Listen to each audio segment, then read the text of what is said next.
হরে কৃষ্ণ। রাধে রাধে। আমার বাড়ির গোপাল সোনাদের দর্শন করুন এবং তার সাথে একাদশীর কিছু বিশেষ মাহাত্ম্য সম্পর্কে আজকে জানুন। আপনারা এখন দর্শন করছেন আমার ছোট গোপাল সোনার সকালবেলার শৃঙ্গার। এবার তবে জেনে নেওয়া যাক জুন মাসের প্রথম একাদশী কোন তারিখে পড়েছে, কেন বিশেষ এই একাদশী, জেনে নিন এই ভিডিওর মাধ্যমে। এছাড়া বিভিন্ন পৌরাণিক কাহিনী, গীতা পাঠ এবং বিগ্রহ দর্শন করার জন্য চ্যানেলটিকে সাবস্ক্রাইব করে পাশে থাকবেন। হিন্দু ধর্মে একাদশীকে অত্যন্ত গুরুত্বপূর্ণ মনে করা হয়। যে ব্যক্তি একাদশী উপবাস করেন তার জীবনে সম্পদ ও সমৃদ্ধি বজায় থাকে এবং তাকে কোনো সংকটের সম্মুখীন হতে হয় না।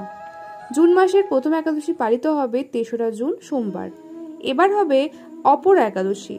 সমস্ত একাদশীর মধ্যে অপরা একাদশীকে অত্যন্ত শুভ ও ফলদায়ী বলে মনে করা হয়। অপরা একাদশীকে অচলা একাদশীও বলা হয়। এটি হিন্দু ধর্মের অন্যতম প্রধান একাদশী। এটি জ্যৈষ্ঠ মাসে পড়ে।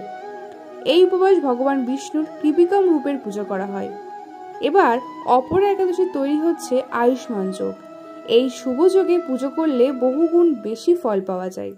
অপরা একাদশীর উপবাস ও উপাসনা করলে অনেক পুণ্য লাভও করা যায়।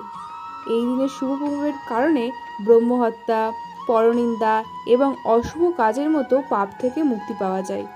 অপরা একাদশীর দিন তুলসী, চন্দন, কর্পূর এবং গঙ্গাজল দিয়ে ভগবান বিষ্ণুর সেবা করার প্রথা রয়েছে।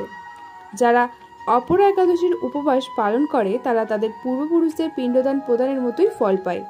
এই উপবাস পালন করলে ভগবান বিষ্ণুর পাশাপাশি দেবী লক্ষ্মীও প্রসন্ন হন এবং ধন সম্পদে সমৃদ্ধি লাভ করেন। পদ্মপুরাণ অনুসারে এই একাদশী উপবাস করলে একজন ব্যক্তি অস্তিত্বের সাগরে নিমজ্জিত হন এবং তাকে মৃত্যু পরিবর্তিত জীবনে কষ্ট ভোগ করতে হয় না। হরে কৃষ্ণ ভক্তগণ, রাধে রাধে। আপনারা সকলে একাদশী পালন করুন এবং সকলকে সাহায্য করুন একাদশী পালন করার জন্য।